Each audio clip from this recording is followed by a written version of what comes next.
Willkommen, bienvenue, welcome once again to another Key Tech Talks with Lauren Halkett, the founder of Key Global Recruitment.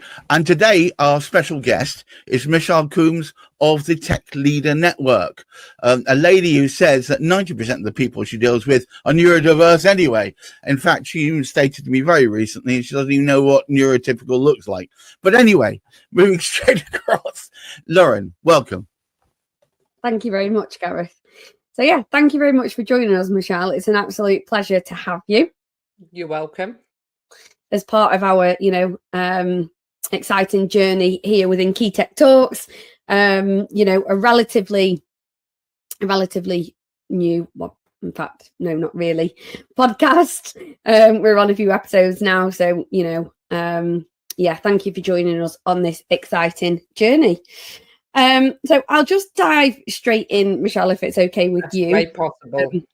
Being neurodiverse, myself, ADHD and whatnot, very impatient people. So I'll dive in with the first question, and that is, in your experience, where do MSPs most often go wrong when it comes to managing their neurodiverse people and teams?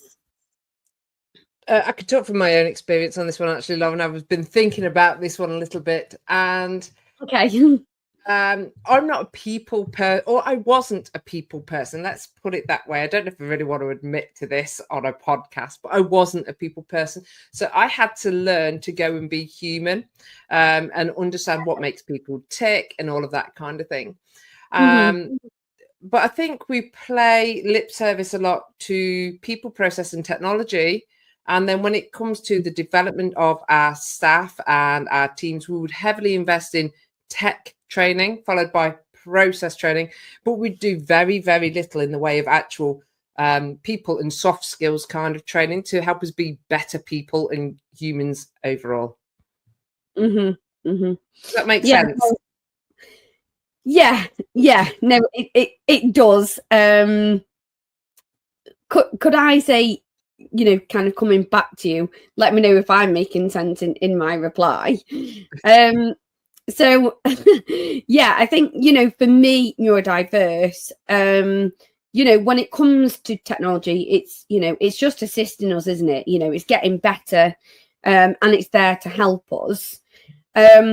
What I find for neurodiverse people and teams that can be challenging is, putting a process together for, a particular, strategy or whatever that may be. So it's the technology, it's all innovation, it's all creative, it's all big thinking.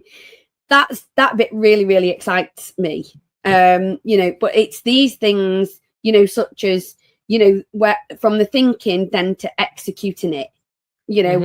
It's having that all managed and organized, and it's building those processes that I think, neurodiverse people just, find it really, really difficult, because it's heavy, it's heavy information.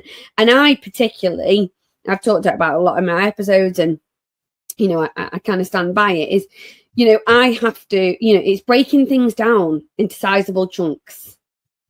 Yeah, manageable steps. Yeah, manageable steps. And then, I think that is more, neurodiverse friendly. It's just being, for me, it's about, investing in your people, that side that you said about being human, sitting down and saying, okay, does this process work? Yes, no, do we need to make any changes?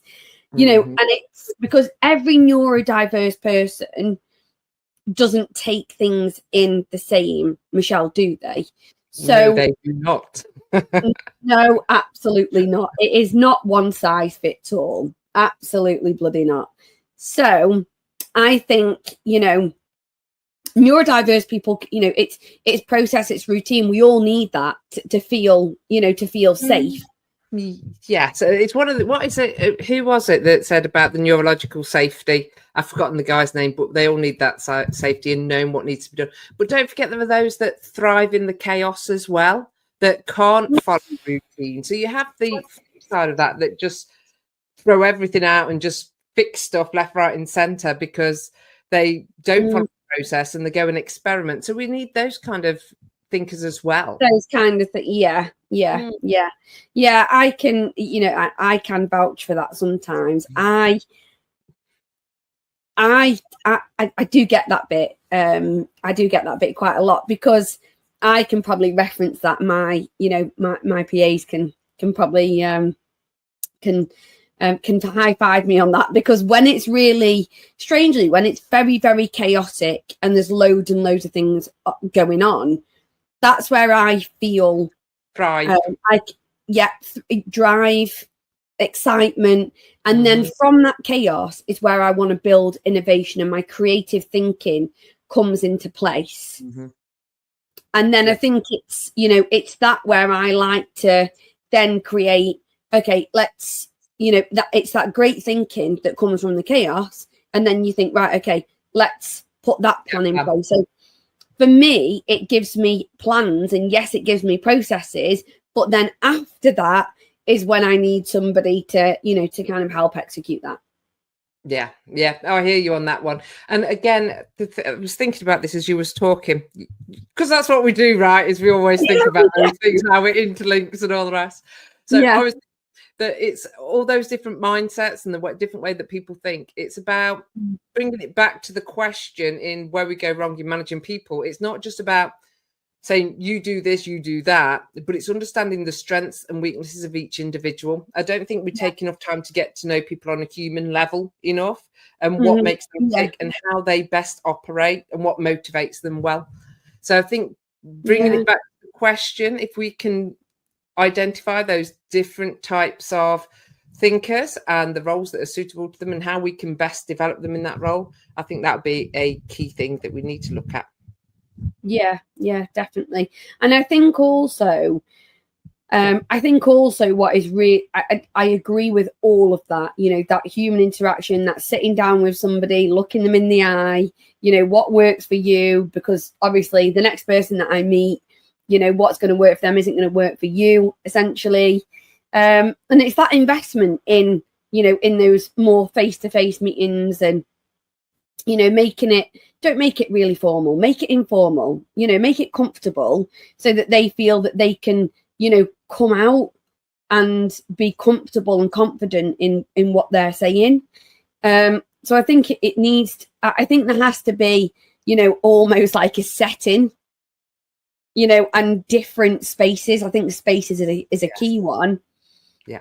And the settings within that space, because it's, I know it sounds crazy, but, a little bit of, artificial plants, a little swing. I know that, you might not go, I love bean bags. So put bean bags in the corner. Exactly. Bean bags, Nintendo Switch in the corner, just little things like that can really, really help somebody come out and, express what they need within their, within their role and how they like to be managed. Yeah. And I just think it's really key. And another one for me that I mean, obviously I'm really passionate, about people, having my own recruitment company, and where people go, and, and all of that good stuff. But I'm always wanting to invest in my process and be the best at what I can be, and give good value to clients. From when we're looking at people, when we're building our talent pools, we've got to make sure that we're as sharp as a button. And I think another thing as well that you could do on top of what we just said, be more human, settings, spaces, make it comfy, bean bag switches, loads of different things. But before that, I think what would be really good is, and I know that, it's nothing new. I'm not talking about anything new here. It's been developing for years, but behavioural assessments, multi-layers of assessments, before you start to interview your talent for your clients, because I think it's really, really important. And the behavioural side, I think, finding out who that real person is. So the traits that they carry in their personal life, what they do outside of work, their hobbies, tells you a lot about a person, a hell of a lot. Yeah, because wherever it plays out in one area, it plays out in another.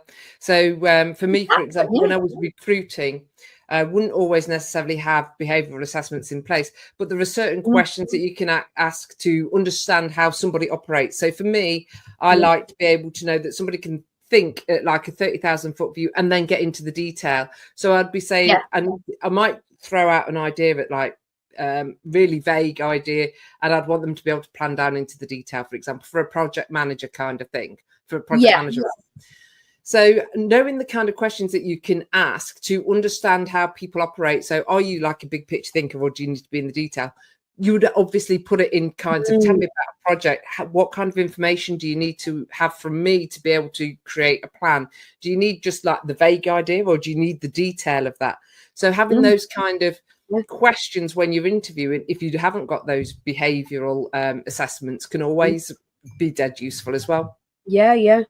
And also, simple, but I like to keep things, being neurodiverse, I like to be to the point, but I like to keep things, quite simple as well. So it's not overpowering, it's not overwhelming, but it's, kind of straight to the point as well. And I think, something like, what do you need to be really successful within your role from all angles?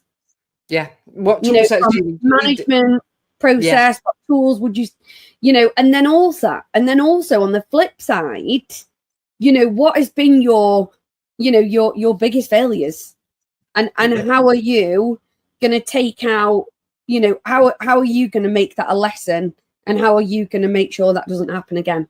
Yeah. There's another one you can add in there, Lauren, as well, in terms of how do you like to be managed? And what do you need? I do ask that. Yeah. For you, that's a key question. What do you need from me to make it happen? And remove the blockers as well. So people like disagree with others, or they might not have what they need. With that, in a management role, you're there to remove those blockers. Absolutely. Yeah, definitely a neurodiverse friendly environment that we're talking about here, Michelle. So thank you very much for that. So I'm not friendly. It's just like humans, isn't it? I think of the trait of expecting people to be a certain way, and it's now just everybody's an individual, and you have to understand that person. Otherwise, you don't know what you're going to get right. And it's communication as well. Communication is key, and it's investment. You can power your workforce with the most shiniest tools and the greatest thing, but without communication and without coming down to them on their level and being, simple but effective with your communication. Yes, we need process, but we also need something that is, user friendly. Even from tech perspectives and stuff like that. We need stuff that's, we can 1-2 clicks we're there. 1-2 clicks we're at another next stage. Efficiency. We need efficiency within a workforce. We absolutely do. So I'll move on to the next question before I start ranting and being totally, a good example of neurodiversity myself. So the next question. If you could fix one major challenge MSPs are face when it comes to retaining great talent, well, neurodiverse talent, what would it be, Michelle? You've answered it already. It's communication. It's all about those relationships and communication. And again, understanding what's important to an individual, because if you know what's important to them and you deliver on that, so it's not always money. It could be that they need flexible working. It could be that they need holiday time. It could be that they want training. Whatever it is, understand that and deliver on that. Budget related, of course. So as long as it's in budget, you can't like buy them a yacht or something, obviously. Then the communication as well, and have a chat and do like things like engagement surveys and what rewards do they want as a team, rather than forcing some kind of like star of the month shenanigans on it. But yeah, there's ways of doing things which suit them as a team. I think also as well, I think, as we get bigger into technology, we live in a really digital world now, hybrid working, COVID completely changed dynamics. And I also think that, team building exercises, that's the worst nightmare. Work hard, play hard. I do believe in that. I absolutely do. I think, summer socials, I think, getting to know your other employees. But that's, again, it depends what type of, if you're just a smaller UK business, and I do think that's necessary. But if you're an international business, it does make it, harder and harder. But if you are, I think there's something else like a knowledge base, session that you could all do, virtually. Everybody, within, you could do a knowledge based sharing, session. Yeah, it could be buddy systems or anything. But again, I think it's really interesting that you would find that really fun. And of course, this is where, sorry, Lauren, the fluffy HR aspect comes in of love everybody and let's all have a get together, versus a tech person whose idea of like, don't want to go out, don't want to speak to people, and we're introverted. So again, you've got that whole difference in personality. So the tech teams, and we need to do something as a team. We need to build that team relationship. How do we do this? You could find it's like down to competition of how many tickets can people close, and have a bit of a pizza and let's blitz these tickets and have some camaraderie and do it that way, rather than night out in a pub where everybody feels uncomfortable and is trying to hide from the greater population. I was going to say the greater population, but again, it's understanding differences, isn't it? And I think you can only I think really what we're saying, Michelle, is understand the differences, put your human element in, invest in being more human, then wonder what you do next. Yes. Yeah, to bring to improve it, to bring workforce together, and it might be, it could be that ticketing, ticketing scenario that you just mentioned, because I think that could be quite powerful. And then everybody at the end, you get a group, as a division, like as a team, you get a pizza, you take a photo, you upload it, you do something socially with it. Yep. Or it could be like office chair racing across the office. Those kind of things can be fun. But but having forced socialization. Show your face, disappear. It'll be over in 10 minutes. Yeah, exactly. Yeah. Definitely happens. I've been laughing my head off to you guys. It's been brilliant, absolutely brilliant. Sorry, I didn't mean to interrupt. I just had to say, they carry on. I'm just going to sit here nodding away. Okay. You made us jump then, Gareth. We forgot you was in the room. Well, I was sitting there in the background, but I only let you get on. But look, Lauren, I'm famously neurodiverse as well, and I totally get it. Michelle, I can't stand small talk. I just, so going to a pub and I can't think of anything worse. Sit around. So how was your breakfast? No, and so I love it. So office chair races. I've done that. Absolutely. Yeah, I've seen that. That is pretty good. Yeah, it is. We've got no health and safety in the room. It's fine. We're good. Go. I've got one last question, Michelle, then. So obviously your mission involves helping hundreds and thousands of people in MSPs. So what is it about people that drives your passion?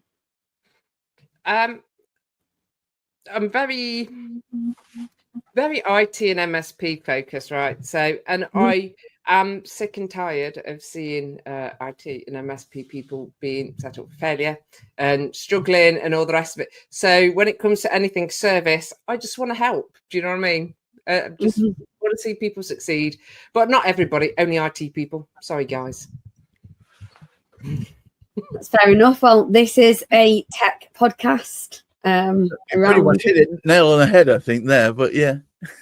So yeah, no, it's you, Lauren, obviously by extending that out because you're helping tech people, right? Exactly. Yeah. Well, Lauren always said to me from the get-go that her mission is getting the right IT tech person in the right job.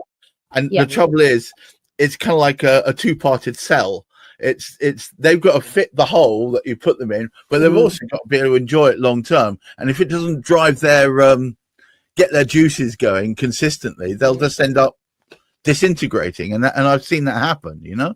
It's a two-way thing, right? It's not all employee. It used to be back in the day that the employer would hold all the cards. Not now. It's a two-way street. Everybody's got to be happy, and it's got to be win-win all the way round. Definitely. Yeah, and I think the other thing that I pride myself on, and what I like to do different, but should I say what I'm really passionate about as part of my process is one, the behavioural side, because I think it really does, it digs. Yeah, it is. It is fascinating. And, before you get to interview somebody, you get to know that person and really what they're like, outside of work, because it does play a part in how they, how they succeed in a job at the end of the day, because their personal traits will somehow slide into their, professional traits. You know what we've missed there, don't you, Lauren, by the way, is values and how values align, because they've got to align for both the candidate and the employer as well. Yeah, exactly. Yeah. And it's and what I like to do, and the reason why I say that then is because, for me, I am more of a, retained, a retained talent acquisition specialist, and founder of Key Global Recruitment. And when I say retained, I say that, and I mean that by, the way that I do things with clients. So the amount of detail that I like to get from a client, how much I like to understand a client, their culture, their people, what type of person do you think you're missing within your team at the moment? What are you trying to fix? What quality of a person are you trying to fix? Because the type of person, they can have the most amazing experience, but if that person doesn't align behaviorally or culturally to your organization, they are not going to work. Yeah, I hear you. It is as simple as that. So what I like to do, working in a contingent way for me, yes, I do it. It's a service that I do. I can do a simple, CV vending type of service. I can do a low search and all of that. But it's not the way that I really like to work, Michelle, because I'm neurodiverse. So I have to have adjustments, and being neurodiverse, I have to become very detailed, at what I do. Big thinking, creative mindset. So for me, as a person being neurodiverse and working in that way, that then passes on when I'm working with clients. And I like to work with clients in that very detailed way. And the benefit of that is then that as I do that, I come up with a rigorous, kind of process and a detailed process where I, really get down to not just skills, but person and behavioral levels and things like that. And then, I feel more confident that the people that I'm putting in don't just align with their skills, experience, qualifications, all the rest of it. They actually align with the behavioral side of the business that we're working with. And I think, understanding your people, what empowers them, what drives them. Yes. Outside of work, as well as inside of work, makes a massive difference to your, to your recruitment retention. Well, look, thank you so much. Thank you so much for taking part today, Michelle. It was very kind of you to be here. And Lauren, as ever, great questioning and amazing conversation. But this is a part, I'm afraid, ladies and gentlemen, where I'm going to talk a little bit about Key Global Recruitment. If you can see the line underneath it and the QR code in the corner, and you want to find out more about what Lauren and her team can do for you, please don't hesitate to scan it. She welcomes a discussion, and then you can talk still further about her very strong values at trying to find the right people for the right job. But before I go, thank you so much, Michelle. Thank you so much, Lauren. And to all you watching out there, keep your feet on the ground, keep reaching for the stars, and who knows, you might catch the moon. Look after that mental health. Until next time, goodbye. Thank you. We're here to build your dream team, building futures, that's our theme. Key Tech Talks will show the way, with Key Global, spread your